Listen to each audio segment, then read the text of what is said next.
Hello and welcome to this mini lesson on the medium is the message. What is the meaning of the phrase the medium is the message as originally written by the great philosopher and media guru depicted here, McLuhan? We're going to talk about it, it's a pretty broad term, in terms of three main parts of it: scale, psychic and social consequences, and pacer pattern. Look at Mr. McLuhan, that master of the media here, stuck in a little TV. First, we'll talk about scale. Here's a quote: "The personal and social consequences of any medium result from the new scale that is introduced into our affairs by each extension of ourselves or technology." Probably the best way to think about this is in terms of the impact of the automobile. We can a typical person is somewhat mobile, can move around by their feet, etc. Maybe if they're infirmed, they can get around in a wheelchair or something else. When you have a technology like the car, it allows us to extend how quickly and how far we can go. It gives us a new scale. It extends ourselves. When we're in a car crash, we often say, "Oh, we've been hit," when it's in fact the car has been hit. So it's like the car becomes an extension of ourselves. So the scale changes. Second point is the psychic and social consequences.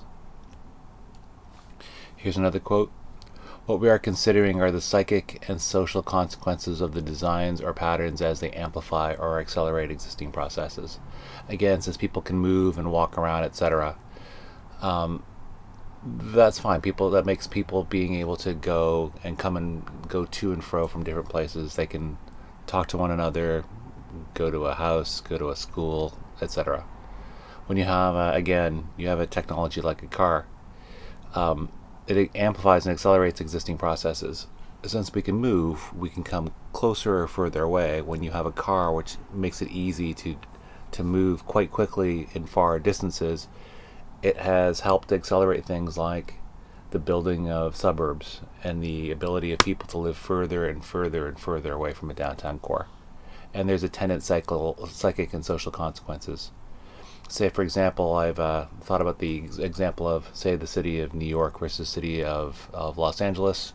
In New York, because it's more compacted, the area, we have subways, people, I think, and you can walk around downtown, people kind of walk a little bit more, they're in subways, they interact a little bit more, versus the LA where it's more of a car culture. People get into their cars and there might be a couple people in the car, but they're less integrated and they're less sociable with the environment around them, and whatever psychic consequences come from both of those different phenomena. Number 3 is pace or pattern. For the message of any medium or technology is the change of scale or pace or pattern that it introduces into human affairs. Because of the car, people can move quickly, the pace of their life increases. The pattern, say if you have highways emanating out in a radial form from the downtown core, it extends those radial extensions further and further. So again, our pace of life has increased because of the car, and the pattern has also extended. We can go further and further out. So if I had to have quotes from McLuhan, what do you think are the traits of social media based on these quotes about scale, psychic and social consequences, and pacer pattern? If you're watching this video, you might want to pause it right now, think about them, and I'll explain some in a few moments. For those of you who've come back and thought about it, here are some traits of social media as a medium that I've come up with. It requires a device. You have to have a phone, a laptop, an iPad, etc. to be able to access social media. You need a Wi-Fi connection, otherwise you will not be part of it. And finally, participation is really, really important. It's social medium for a reason. It's not just medium, it's social. It's not just media, it's social medium. Multiple ways, directions of communication. In the old days with legacy television, legacy broadcasters like television, radio, there is a main broadcaster that broadcasts out in one way. Now you can go and contact people back through social media. So it's not just one-way communication outwards from a central node like a broadcaster. It goes both ways. Social media as a medium is both immediate but it is also asynchronous. For example, you can send a message by text or like by phone through text immediately.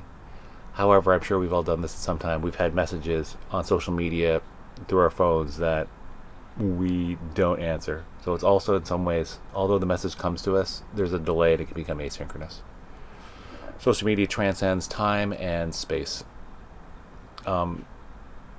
Again, from the previous lesson, or from the previous point, a message can go quickly across the globe, but also it can stop if you don't want to read that message.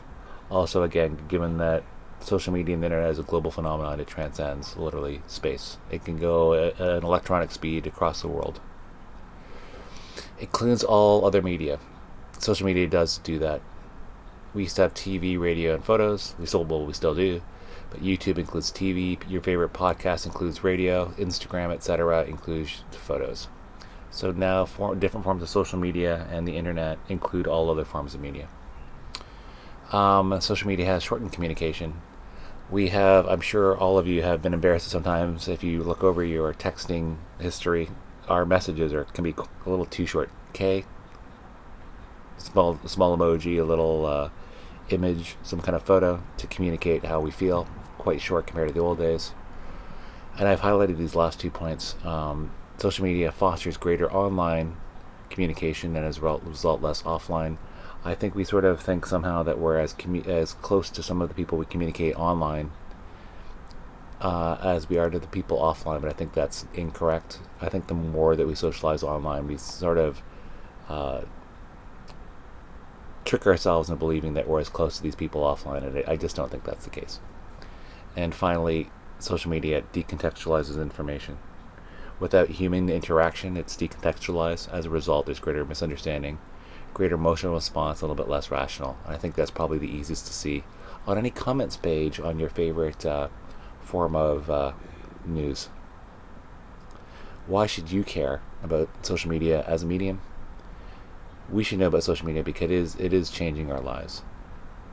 The scale of how we interact, we find global phenomenon instantaneously. Psychic and social consequences. I know some people feel more aggravated, more tense online.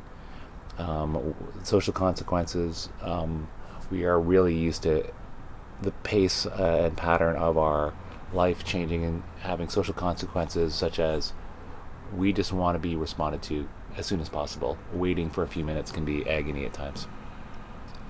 So there you go. That was the medium of this message. Thanks for tuning in.